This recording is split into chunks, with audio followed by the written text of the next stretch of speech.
The day had started like any other, but Daniel Harper had no idea how much one small decision would change his life by the time the sun set. Dad were out of Cal again. His 8-year-old son, Liam, called from the kitchen holding up an empty box as if it were evidence of a crime. Daniel ran a hand through his messy brown hair and sighed. His old pickup truck was acting up again, and the bills were piling higher than ever. He'd been working every odd job he could find since losing his full-time position at the factory 6 months ago. The savings were gone, the fridge was nearly empty, and the landlord had just given him a friendly reminder about the overdue rent. "All right, buddy," Daniel said, forcing a smile. "I'll grab some groceries after I drop you off at school, but you're having toast today, okay?" Liam scrunched up his face but didn't argue. He was a good kid, sharp, kind, and far too understanding for his age. Daniel hated that his son had to grow up seeing him struggle like this. After dropping Liam off at school, Daniel stopped by the grocery store. His wallet felt painfully light as he calculated every item in his cart: bread, milk, eggs, just the basics. He was heading back to his truck when he noticed a little girl sitting on the curb near the parking lot entrance. She couldn't have been older than 6, with blonde pigtails and a pink backpack that looked oversized against her tiny frame. She was crying softly, her face buried in her hands. Daniel hesitated. He had his own problems to deal with, and the last thing he needed was to get caught up in someone else's drama. But as he slid into the driver's seat, he couldn't shake the image of her tear-streaked face. "Come on, Danny," he muttered to himself. What if that were Liam? He stepped out of the truck and approached her cautiously. "Hey there, sweetheart," he said gently, crouching down to her level. "Are you okay? Are you lost?" The girl sniffled and looked up at him with wide, watery eyes. I can't find my mommy," she stammered. Daniel's heart clenched. "What's your name?" "Emma," she whispered. "All right, Emma," he said, his voice calm and steady. "Do you know your mom's phone number or where she might be?" Emma nodded and pulled a crumpled piece of paper from her backpack. It had a phone number scribbled on it along with an address. Daniel pulled out his old flip phone and dialed the number. It rang several times before going to voicemail. He tried again, but no luck. "Okay," he said, trying to reassure both her and himself, "let's get you home. I'll drive you there, and we'll find your mom together. Sound good?" Emma nodded, her tears slowing but not entirely gone. He opened the passenger door of his truck and helped her climb in, making sure she was buckled up before pulling out of the parking lot. The address wasn't far, about 10 minutes away, but Daniel couldn't help worrying. What kind of mother would lose track of a little girl like this? As they drove, Emma started to relax. "You're nice," she said softly, her small voice cutting through the hum of the engine. Daniel glanced at her and smiled. "Well, you're pretty brave for a kid.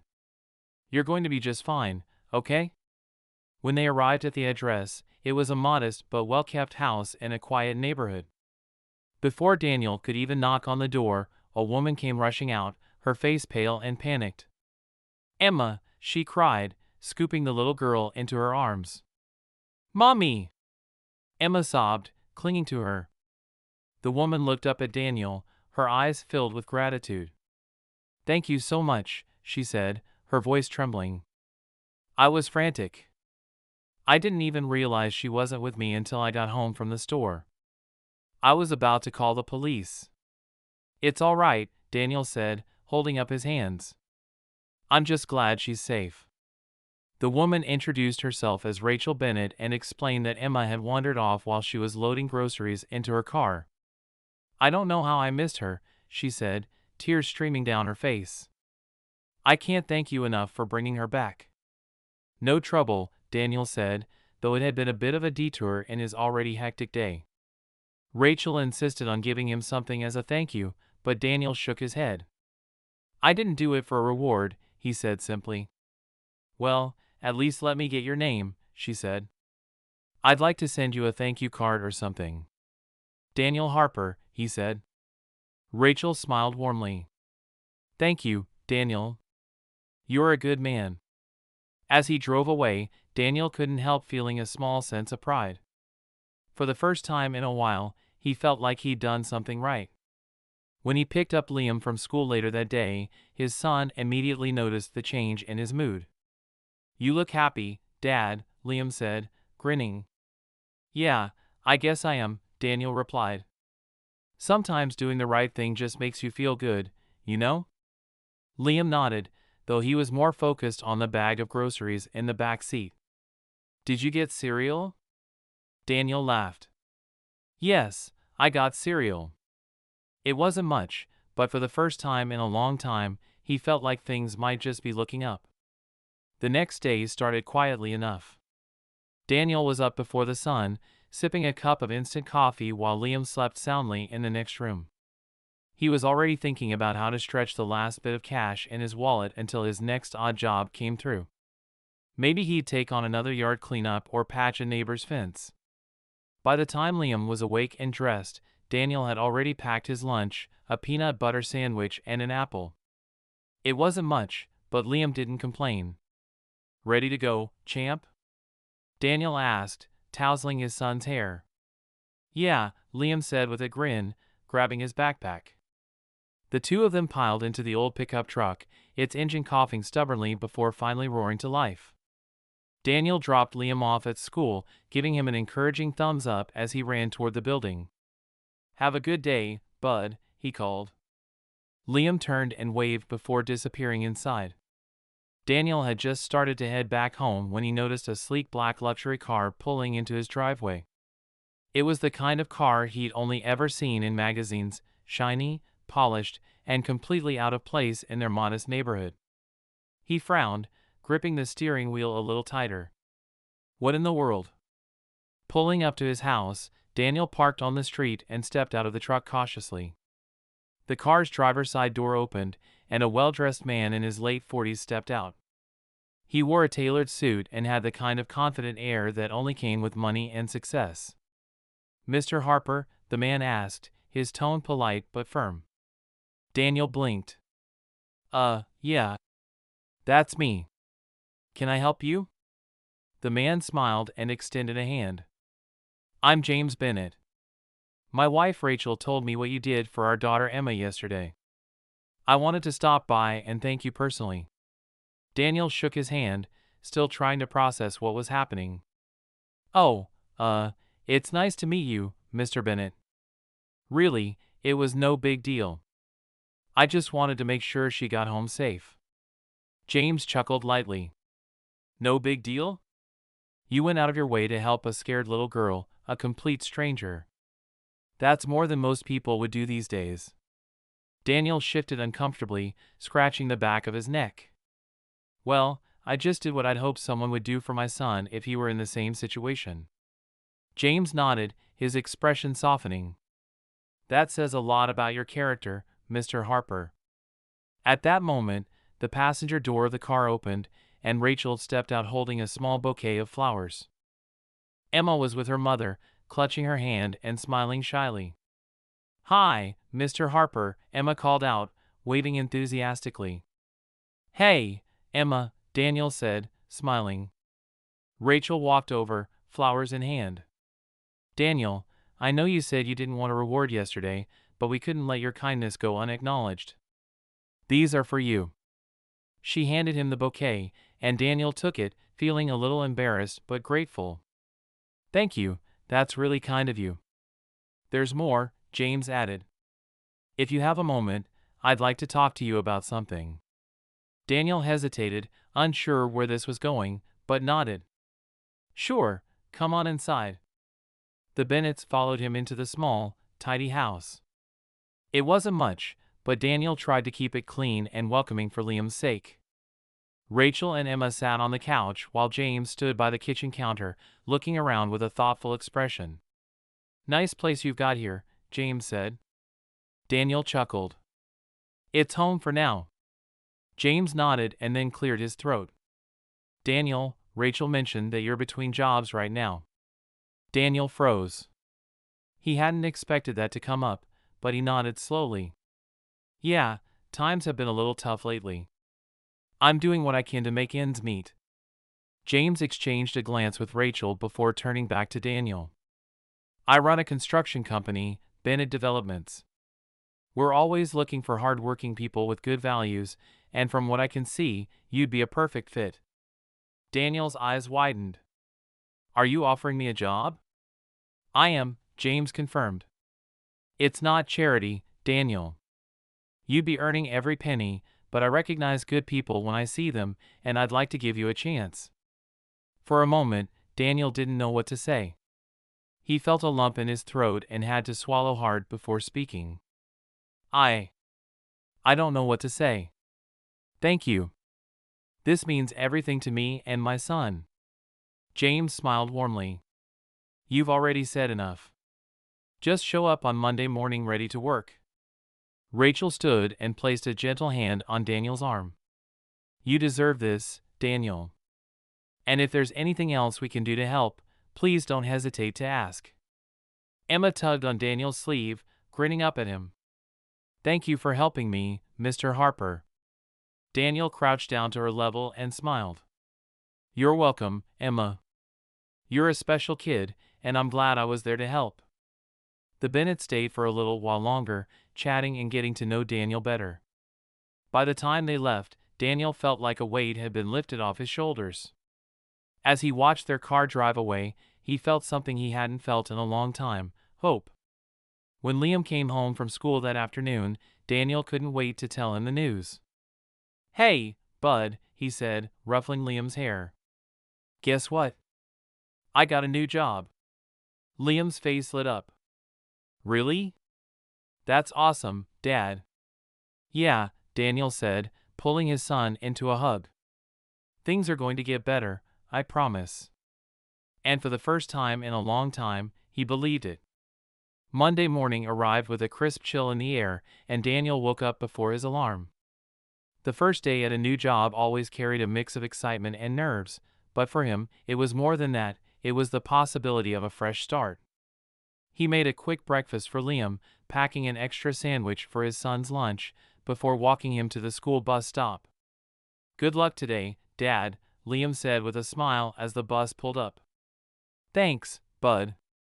You too, Daniel replied, giving him a playful salute. The drive to Bennett Developments was quiet, giving Daniel time to think. James Bennett had asked him to report to one of their construction sites on the edge of town. Daniel had spent years working with his hands, fixing things, building what he could, but this was his first time stepping into a professional construction company. He wasn't sure what to expect when he arrived. James himself was waiting at the site, dressed more casually than before but still exuding confidence. Morning, Daniel, James called out, extending a hand. Morning, Daniel said, shaking it firmly. James introduced him to the foreman, a burly man named Carl with a salt and pepper beard who seemed skeptical at first. This the guy? Carl asked, looking Daniel up and down. Yep, the guy, James said with a smile. Give him a fair chance. I have a feeling he'll impress you. Carl grunted but nodded. All right then, let's get to work. The day was physically demanding, but Daniel thrived in the challenge. He hauled materials, measured beams, and followed every instruction Carl threw his way. By lunch, the foreman's skepticism had softened. You've done this kind of work before? Carl asked as they sat on overturned crates eating their sandwiches. A little, Daniel admitted, not on this scale though. Well, you're a quick learner, Carl said with a nod of approval. By the time the workday ended, Daniel was exhausted but proud. He wiped the sweat from his brow and couldn't help but smile as he climbed back into his truck. It wasn't just a job, it was a step toward stability for him and Liam. Over the next few weeks, Daniel settled into his role at Bennett Developments. He worked hard, arriving early and leaving late, and slowly began earning the respect of his coworkers. James checked in occasionally, always offering encouragement but never hovering. One Friday afternoon, as the crew was wrapping up for the day, James pulled Daniel aside. You've been doing great, Daniel, James said. Better than I even expected. Thanks, Daniel replied, a little embarrassed by the praise. I'd like you to stop by the office on Monday, James continued. There's something I want to discuss with you. Daniel nodded, curious but not wanting to read too much into it. Sure, I'll be there. That weekend, Daniel spent time with Liam, taking him to the park and helping him with a school project. It was a simple life, but for the first time in months, it felt manageable. When Monday morning came, Daniel reported to the Bennett Development's office as requested. The receptionist led him to James's office, where Rachel was also waiting. Good to see you, Daniel, Rachel said warmly. Good to see you too, Daniel replied, a little surprised to find her there. James gestured for him to sit, and Daniel complied, feeling slightly out of place in the sleek, modern office. I'll get straight to the point, James said. Rachel and I have been talking, and we've decided we want to do more for you. Daniel frowned slightly, unsure what he meant. You've already done plenty by giving me this job. I don't want to seem ungrateful. But you've earned everything you have here, James interrupted. This isn't about charity. It's about recognizing someone who went out of their way to do something extraordinary. Rachel leaned forward, her expression sincere. Daniel, when you found Emma, you didn't just help a lost child. You gave us back a piece of our lives. That kind of kindness doesn't come around often. We want to pay it forward. James reached into a drawer and pulled out an envelope, sliding it across the desk to Daniel. What's this? Daniel asked, hesitating to pick it up. Open it, James said, his hands slightly trembling.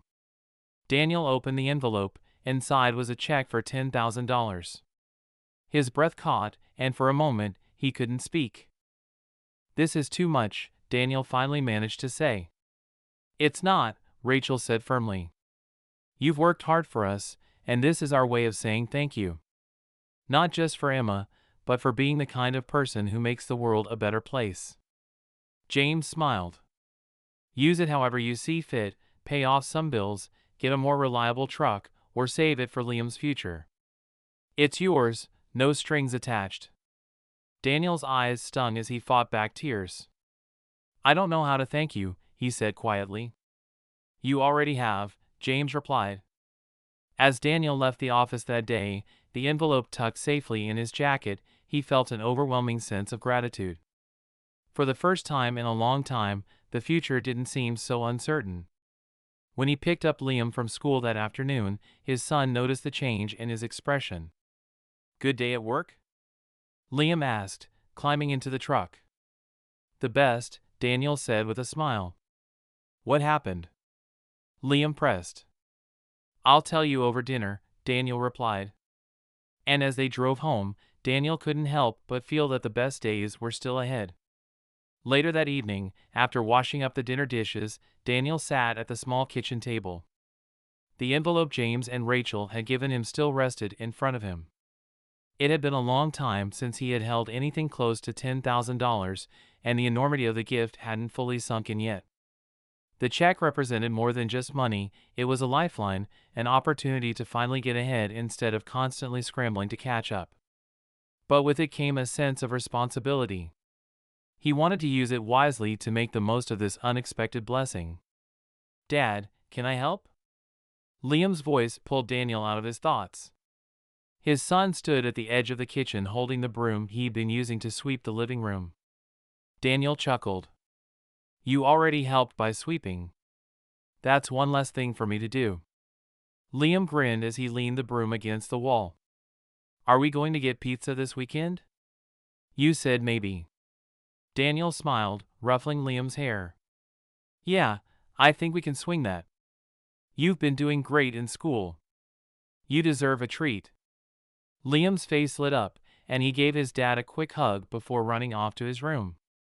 Daniel watched him go, his heart full. For all the struggles they faced, Liam had never once complained. That was part of why Daniel was so determined to make things better, not just for himself, but for his boy. The next morning, Daniel got up early and started making a list of priorities. First, he needed to pay off the overdue rent and make sure the roof over their heads was secure. Then he'd take care of the stack of bills that had been sitting on the counter for weeks. After that, maybe he'd look into fixing up the old truck or even putting some money aside for emergencies. But before he could get too far into his plans, his phone buzzed. It was a message from James Bennett. "Hope you're having a good day, Daniel. If you're free this weekend, Rachel and I would love to have you and Liam over for lunch. Let me know what works for you." Daniel smiled as he read the text. He hadn't expected James and Rachel to keep reaching out after everything they'd already done for him, but their kindness seemed genuine. He replied quickly, thanking them for the invitation and agreeing to Sunday afternoon. When Sunday arrived, Daniel and Liam made their way to the Bennett's home, a sprawling brick house. Liam's eyes widened as they pulled into the driveway. "Whoa, Dad! Their house is huge." Daniel chuckled. "Yeah, it is. Be on your best behavior, okay?" "I will," Liam promised, practically bouncing with excitement. Rachel greeted them at the door with a warm smile, ushering them inside. Emma came running down the hallway, her pigtails bouncing as she threw her arms around Daniel. "Hi, Mr. Harper," she said brightly. "Hi, Liam." Liam grinned. "Hi, Emma." The two kids disappeared into the living room together while Rachel led Daniel into the dining area, where James was setting the table. The smell of roasted chicken and fresh baked bread filled the air, and Daniel couldn't help but feel a little out of place in such a beautiful home. "Glad you could make it," James said, shaking Daniel's hand. "Thanks for inviting us," Daniel replied. "You didn't have to go to all this trouble." "It's no trouble," Rachel said, waving off his concern. "We just wanted to spend some time with you and Liam. You've been such a blessing to our family, Daniel. This is the least we can do." As they sat down to eat, the conversation flowed easily. James and Rachel asked about Daniel's work at the construction site, and he shared some of the projects he'd been working on. They also asked about Liam, who was now happily playing with Emma in the next room. "He's a great kid," James said. "You've done a wonderful job raising him." "Thanks," Daniel said, his voice tinged with emotion. "He's my whole world." Rachel nodded. "It's clear how much you love him, and he's lucky to have a dad who sets such a good example." After lunch, James pulled Daniel aside while the kids played outside and Rachel cleaned up. "I wanted to talk to you about something," James said, his tone serious but kind. "Sure," Daniel said, curious.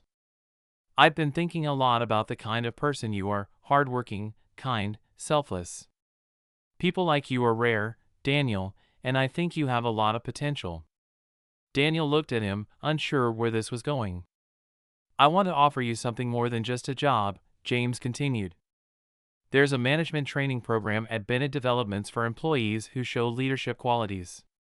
It's a big commitment, but I think you'd be a perfect candidate. What do you think?" Daniel was stunned. "Are you serious?" "Completely," James said. "You've already proven yourself on the job site. This would be a chance to move up, to build a real career." Daniel hesitated, the weight of the offer sinking in. "I don't know, James. I'd never done anything like that before." "You can learn," James said firmly. "I believe in you, Daniel, and I think you owe it to yourself and Liam to take this opportunity." Daniel thought about it for a long moment. He'd spent so much of his life just trying to survive, but maybe it was time to start thinking about what came next. "All right," he said finally. "I'll do it." James smiled and clapped him on the shoulder. "You won't regret it." When Daniel and Liam left the Bennett's house that afternoon, the future felt brighter than it had in years. Daniel had a steady job, a path forward, and people who believed in him. As they drove home, Liam asked, "Did you have fun, Dad?" "I did," Daniel said, glancing at his son in the rearview mirror. "And you know what, Liam? I think things are going to keep getting better for us." Liam grinned. "Me too." And as the sun set behind them, casting a warm glow over the horizon, Daniel allowed himself to believe it. For the first time in a long time, he saw not just hope, but a future filled with possibilities.